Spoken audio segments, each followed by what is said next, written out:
Hello my friends, Shane here, Longland67 and or Longland Studios, coming to you with something kind of new. This is my first unboxing I've ever done on this channel, so this just arrived. I went down to the post office today to get this. I censored out my address obviously, so if you'll be sending me no letter bombs to post, I will find you. So let's have a look. I thought this was an order I made from Britain, but it's actually from Hong Kong. So this is from Lucky Model. So I'm actually I'm getting very impressed by how quickly these guys ship. So let's have a look, see what we got.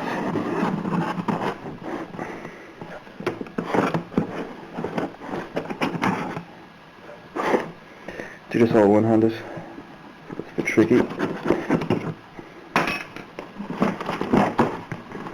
And of course there's mountains of bubble wrap, so I was going to put this on the wee stand and we're going to continue.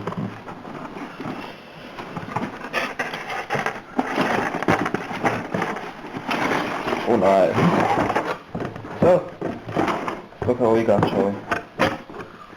Again, full of those little styrofoam nuggets that my cat loves. But so just one box. I was not expecting these for a long time. So it's Swesda's German paratroopers, or the Fallschirmjäger, German airborne, 1939 to 42. So from right up to invasion of Belgium, France, Norway as well, and right up to Crete. So very nice. Let's have a look at the back. Lovely box art. Really nice stuff. On the side, there's loose bits inside. I can hear it. Not good. We got some actual physical built-up versions of the model, which is good. I don't like how Dragon does theirs, which is like a CG version. I don't like that. So, but this is the pièce de résistance. It's this. Yes, it comes with a parachute, where your man trying to gather in his chute. Or I think this should be an Orsted 1 or an Orsted 2, it's one or the other, which is the German parachutes. Which I think Orsted, I can't remember the German, but translated into English as pack rig to open. Okay, let's crack this open. So again, Swesda has a hit and miss type of record. They're either very good or they're very bad. From what I can gather, this is meant to be a pretty good kit. And if not, I'll just buy some upgrades for it. Nice big box actually, like if you compare this, and there's only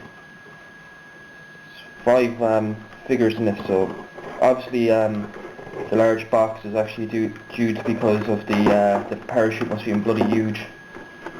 Okay, so it comes covered in plastic sheet, which I hate, so we'll just clean this.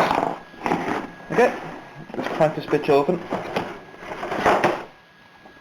Oh, okay. I haven't seen this type of box before. How does this fucking work? And oh,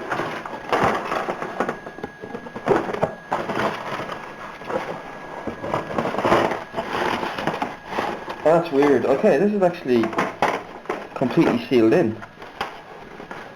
And okay, I'm going to cut this box open because it's like a box in a box and there's actually no slots for it to open, so I'm going to cut it open. Okay, so back. Okay, it took me a few minutes to get the box open. So this is what you get inside the box. So you get 3 sprues, which we're going to go through one by one, have a look. So you get their normal buy my stuff pamphlet. The don't be an idiot and don't kill yourself with your model pamphlet. Nice. Let's have a look at the instructions. I've never actually seen what their instructions are like. I haven't built a Swesda in years. Yeah, it's pretty run-of-the-mill. It's pretty clear, precise, nothing too crazy. Better, I actually think these are better than Dragon's instructions, because Dragon's doesn't give you instructions for their figures.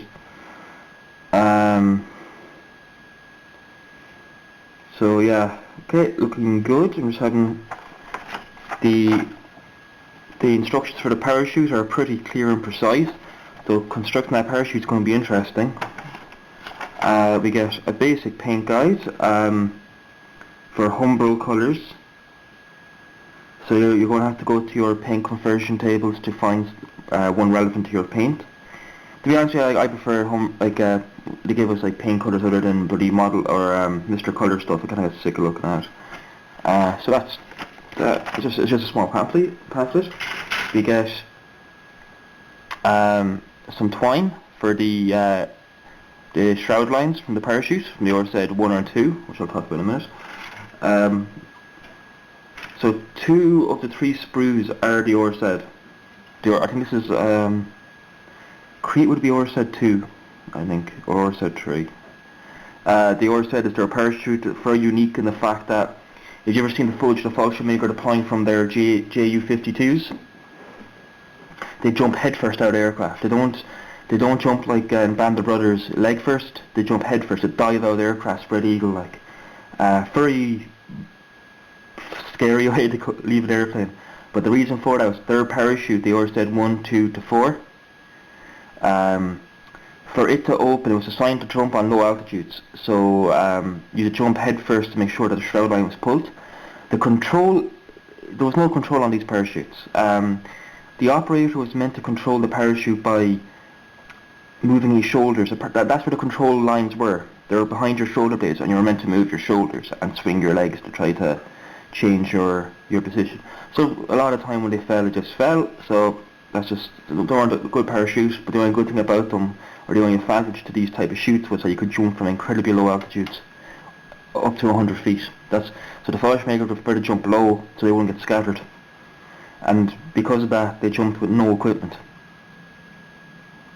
So that's kind of how it is. So okay, this chute is done alright. There's some weird kind of wave textures in the actual plastic. They're like ripple marks, but they're not. I don't think they should be visible once there's paint on it. No flash, no sink marks. I'm actually half tempted I might actually wash these parts before I make them. I normally don't wash my models unless they're resin. Okay, second part of the chute. Again, the top of the chute, nice detail, nice creasing here. Yeah, not too bad, not too shabby. Now, you remember when I was flipping the box, I could hear rattling? Well, an arm of the leg came loose. So I think that's from the machine gunner. So let's have a look. So this is the main sprue with the men. So they're in the early pattern jump smocks. I think these are the first ones. The bone sacks, as the Fallschirmjäger would call them. Detail is a little soft. Not bad, but it is a bit soft. Again, there is no flashing. It doesn't appear to be any burring. What's the facial details like? Facial details are decent. They are individual, which is good. Weapon details for the carbines, or carbines if you're American, are pretty good. The MP40s are a really nice feature I like with Wilsta. They mould the hands onto the guns. I like that. I think that's a great idea. And then they also give you the option of gluing the hands onto the gun. So I prefer with the hands moulded on. It just makes life easier. The MG34 seems pretty accurate actually. Yeah, very accurate. Again, comes with hand moulded on and blank. Very nice touch again. What are the jump helmets like? They're okay. They're not bad. They do appear to be, well, compared to, I think I have a dragon one.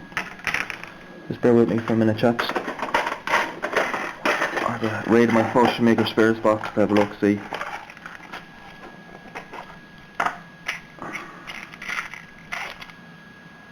Where is it? Okay. Yeah, they do appear to be, I was looking at, this is a Ferdelinden one. Ferdelinden was overscaled a little bit, I find, anyway. So yeah, they look pretty okay. They're a bit small, but they should work on the scale. Though, if I use them with other figures, you might want to upscale them, find different ones. The jump boots are nice. They're correctly molded with the side lace for the early pattern jump boots. The Mausers, the Car 99K carbines, or carbines or carbines, look a bit unusual. The stocks look a bit overly done. So I might replace them for other Car 98s I have in my stash. But I do know the Fallschirmjäger drums with carbines, so I'm gonna actually have a look through my reference book and see is that correct. I'm not entirely sure there. Okay, what else do we have? The chap who's jumping has the knee pads moulded on, which is good. Unfortunately, do the rest of them have it? Yeah, some of the lads have the knee pads on too, which is good. I'm happy to see that. When the Fallschirmjäger jump with knee pads, because they predominantly land on their knees, and also just gives them a cool look. What else do we get? The equipment, the actual personal fighting kit's a bit soft. Like, that's the map case, and it's just a blob with a notch. The bandoliers look fairly okay. The pistol holsters look okay. The MP40 mags look a bit soft. They actually are soft. They're very soft actually. The bread bags look crap. I'm actually a bit surprised. They don't have any gas mask cases. The Fallschirmjäger jump with a canvas gas mask case, but they don't seem to have any. And that's a bit worrying. Because the Fallschirmjäger jump with a pistol and they jump with and their gas mask, and that's it. The rest of the stuff, the rest of our equipment, their weapons, their ammunition, their bandoliers, everything is dropped in one of these, which is a container which comes in this. So the container is alright done. It has molded in detail, bit soft, very soft actually, but should paint up nicely. My recommendations is that you replace the equipment for spares from any Dragon kit you have. You may want to upgrade the helmets too, because they look a bit undersized. So yeah, I'm pretty looking forward to making these. So they should make an interesting little project. I'm going to model these in Crete, because that's what they kind of seem to be geared towards. The way that they're landing under fire. So you get one guy lying prone with an MG34, one guy running, another guy drawing his equipment, his weapons from the canister. Another guy is bundling up his parachute, and I think another fella's firing his MP40 if I remember, yeah. And one guy is spraying with his MP40. So very action pose, and it's very reminiscent of Crete, because the Fallschirmjäger landed directly on top of the British, who knew they were coming, so they had to fight their way off the DCs immediately, or the DZs. I love seeing DZ because it annoys it drives my American friend up the wall. I hate when I say it. It's Z, no, it's C. C is another letter. So yeah, I'd give this a good 7, 8 out of 10. It is solid, but the equipment, again, is poorly done.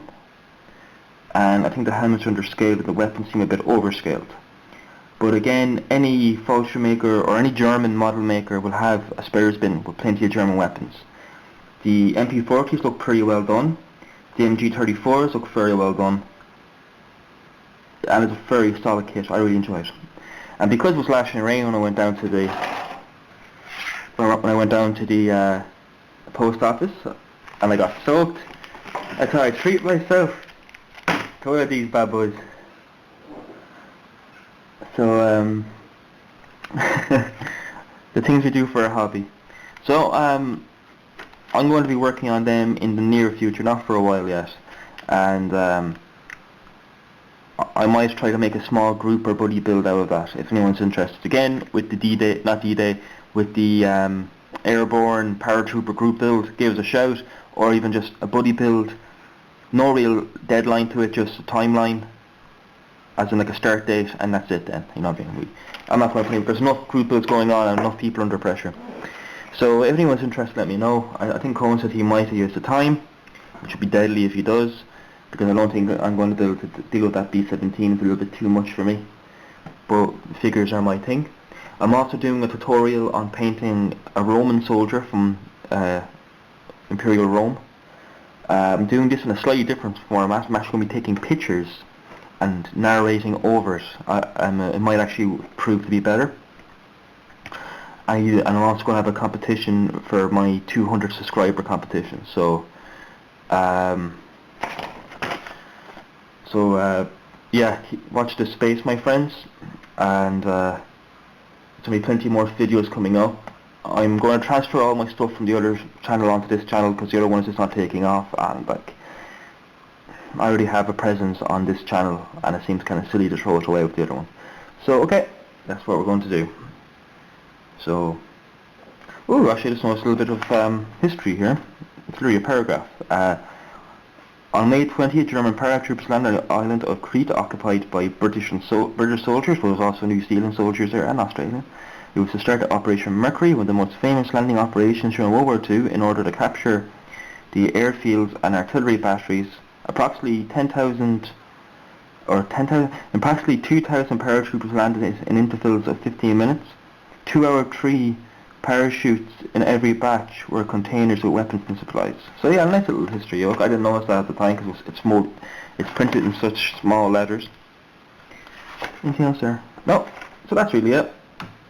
So I'm going to sign off now. Thank you for watching. Enjoy your weekend. Stay safe. Watch out for those buses. And I'll talk to you all very soon, my friends. Bye bye.